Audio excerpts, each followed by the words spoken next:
Good morning, friends.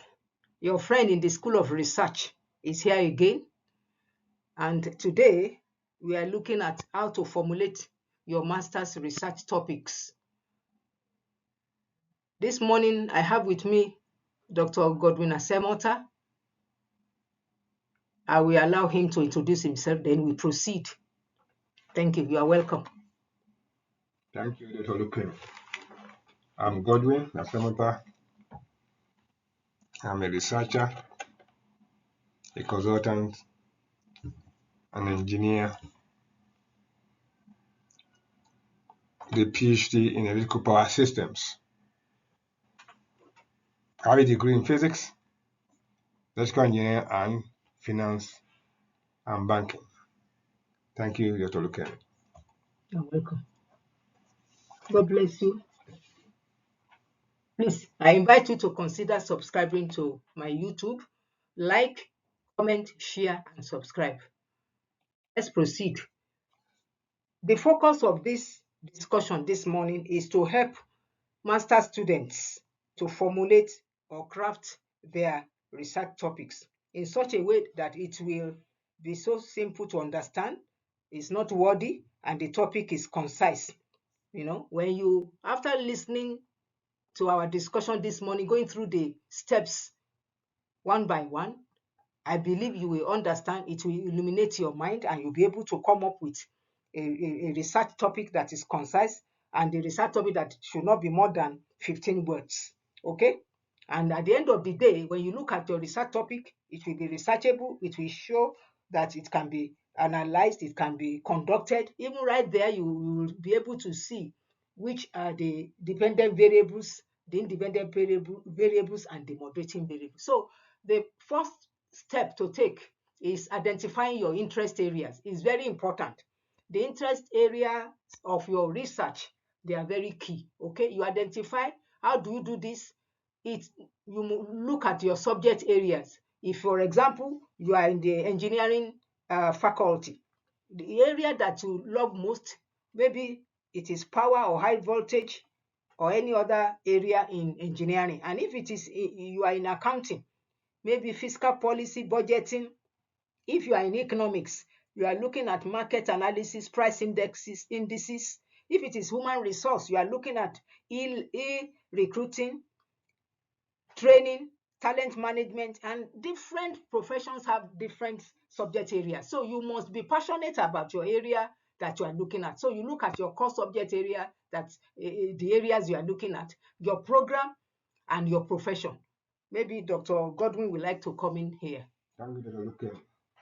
Actually, those subject areas are what you are passionate about, what you will do, and you will not be discouraged no matter the obstacles you meet on the way. So, with the interest already established, then you are able to see clearly what you want to do, how you want to go about it, and what areas to consider that will make you an expert. Your program is important.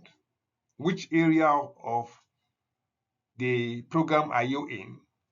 Which are the interesting and more difficult areas in your program?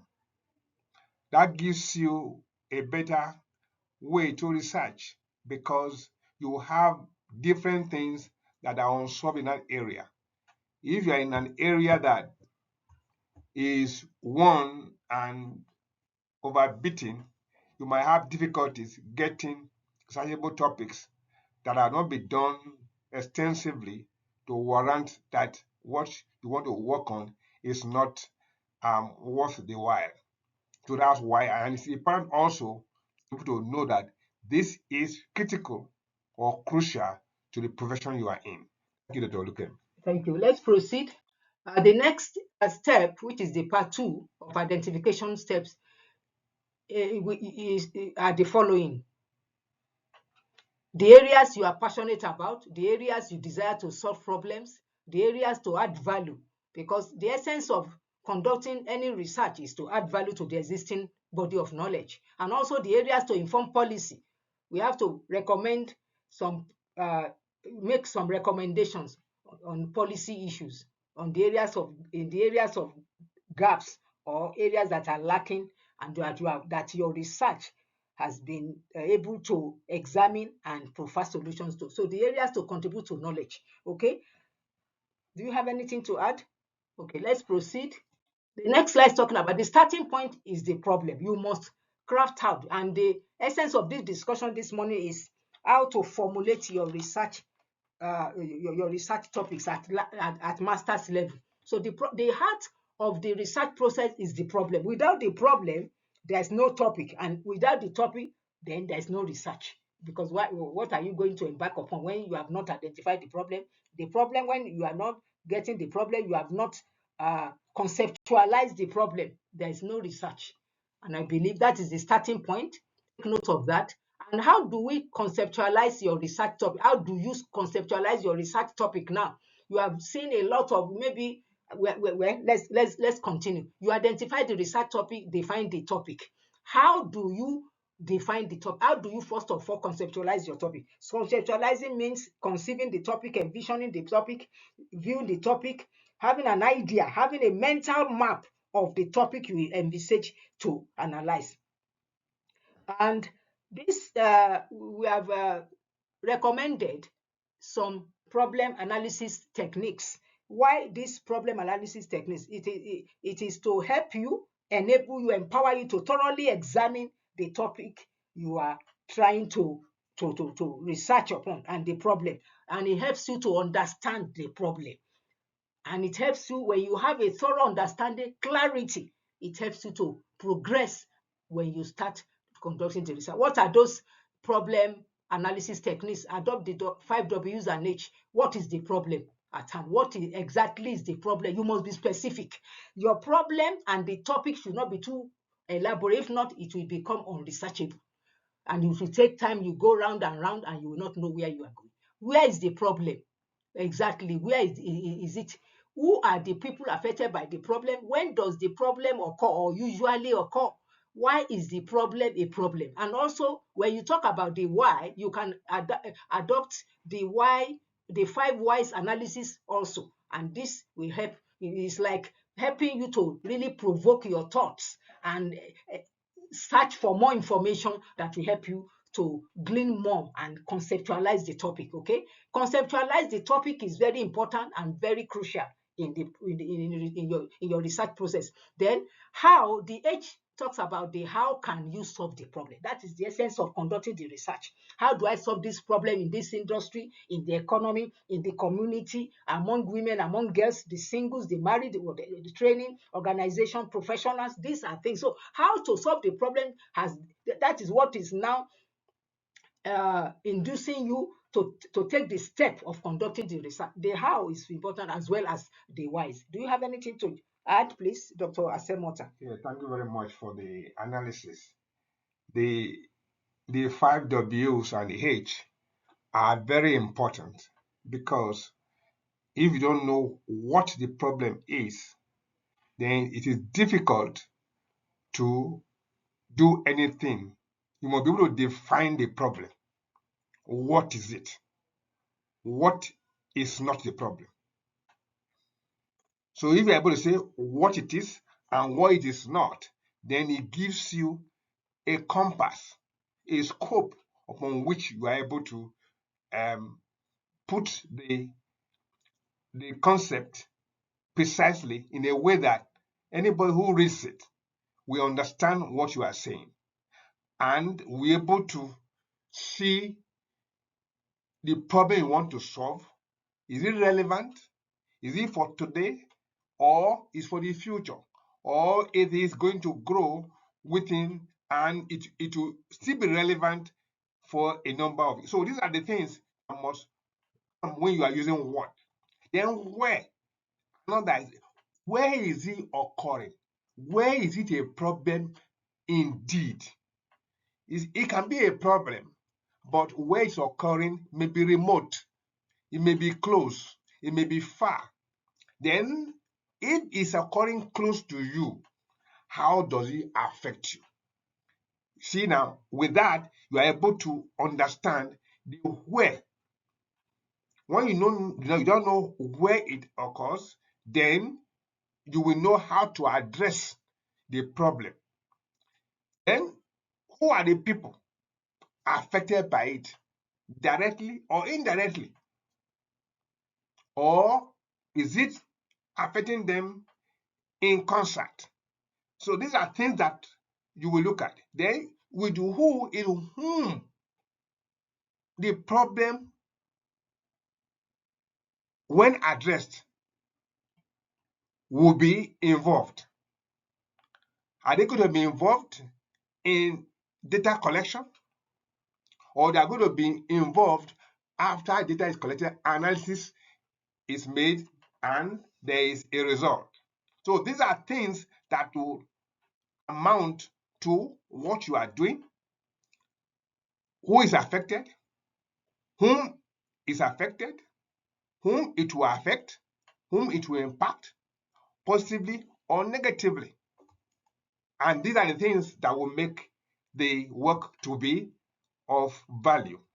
Then when, at what times? The time is important. The time stamp is very, very important. Is it an old problem? Is it a nagging problem? Is it a continuous problem? So these are things that happen. So when you are using the when, the time factor is important. And the time factor is important because the data you collect, time is of the essence. So, and the time will tell whether the data you collected, is it still useful, or for a time and is no longer relevant. Have been taken over by events? These are things you need to look at. Then why? Why is it a problem? And that is very, very important. Why is it a problem? It's a problem because of this. And because of that, there's you don't be asking why. It gives you many layers to the problem you are conceptualizing and gives you a more robust way of looking at a problem, and becomes easy to be able to put them into some problems. Then from there, when you're able to put them together, you're able to solve the problem holistically. Thank you, Dr. Luken. Thank you, Dr. Godwin. Let's proceed. How to obtain appropriate information about the problem. Also, it's talking about obtaining appropriate, relevant information about the topic. You see, you must be deliberate, you must be intentional, you must be purposeful, sincerely deliberate. Because if you are not deliberate, you are not intentional, then you have wasted your time reading journals, conducting desktop research, reviewing journals and looking at it. So it must be deliberate. What is it that you are looking for? It must be within the scope of your interest, passion, and your course objective that you are going to add value and you are going to improve and contribute to knowledge. So you start with desktop research within the confines of where you are, maybe at home or wherever in the library. You look at, looking at that topic, you search who has done this before, what are they looking at. You have to be able to read wide journal reviews in the area of where you are looking at. For example, if you are looking at high voltage or productivity or performance or talent management or e-marketing, whichever, you must look at those. Look at on the net, the Google search. If you are not getting it, go to advanced Google search, journal articles, scientifically proven journal articles, peer reviewed. Those are the latest. You look for latest information, latest studies that have been done in the areas you are looking at. Okay, literature review, who has done this. And while you are doing that, you must make sure that you are focused. When you are going online reading, you must be deliberate. That's why be intentional in what, so that you not amount to wasting your energy, time, and resources online. We are in the knowledge age and the information age. There are so many on the internet. There are so large data, and you must narrow down to what you are looking at. Okay, do you have anything to say?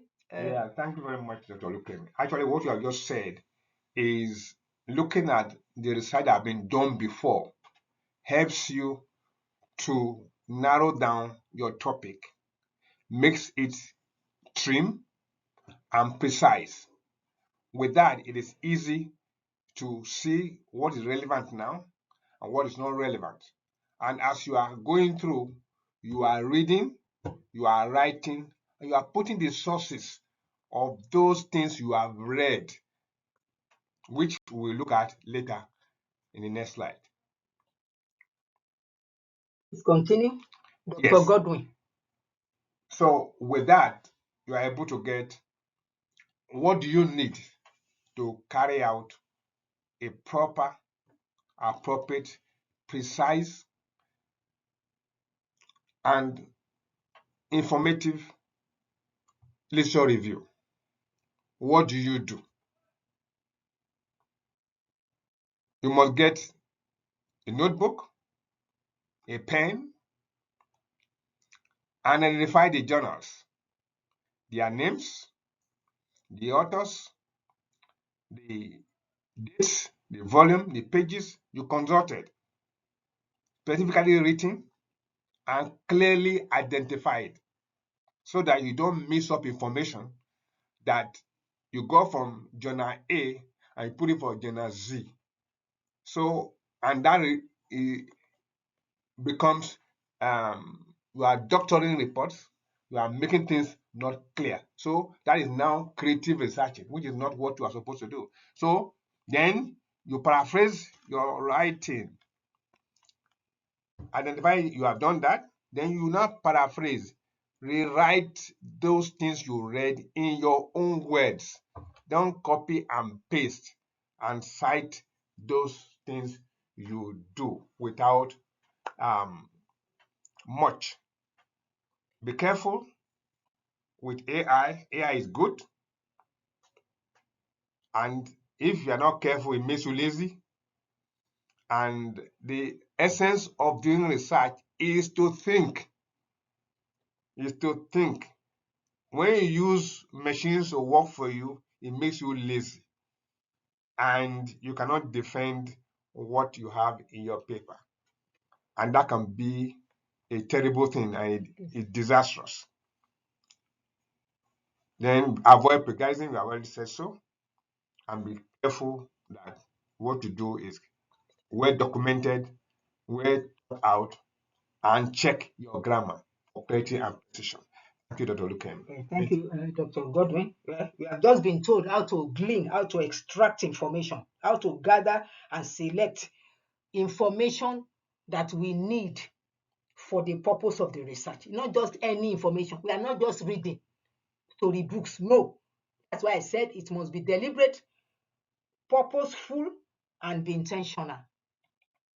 So I want to encourage us, my friends in the School of Research, as you watch and extract relevant information and tips from my videos, please do not hesitate to like, comment, share, and subscribe. You have a lot to gain and improve your research program. Okay? So what are the steps for to the formulation of a research topic? Read wide from the literature relevant to your proposed research topic. Internalize the import of the proposed. You must understand.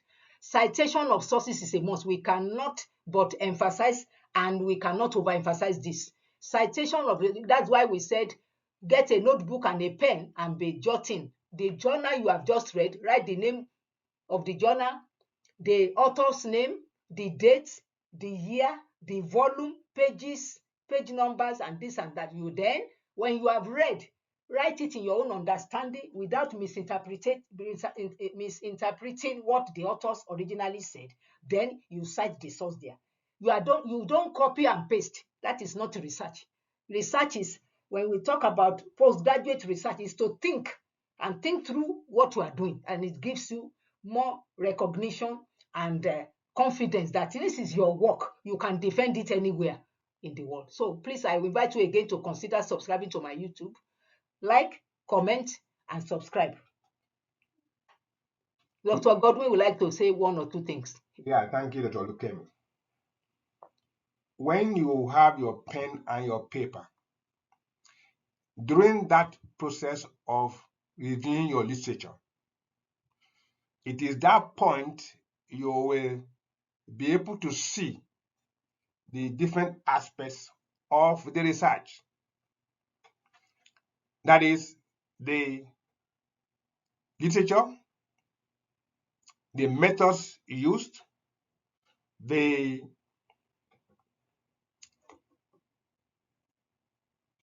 discussions, the comments, the results obtained, their contributions to knowledge. From there, you are able to glean all those important aspects that will help you in your literature review, in your methodologies, in your results, to be able to identify the results, interpret, and see how those things fit in together and your conclusions, and be able to see your contribution to knowledge. Thank you, Dr. Luke. That's very important. That those points mentioned by Dr. Godwin, they are very important. Take note of this, my friends out there in the School of Research. What we have discussed today is just the beginning, the starting point of the journey into your master's research project. And at this juncture, we want to wish you well. For consultation, if you still want more information outside what we have shared, please consult with your friend in the School of Research, Dr. Lukemi Asemota. The email is there, and we want to wish you all the best again and again and again. Do not hesitate to consult us, to contact us for consultation and for more clarity. Anything you want to say, Dr. Godwin? Okay, thank you very much. Thank you.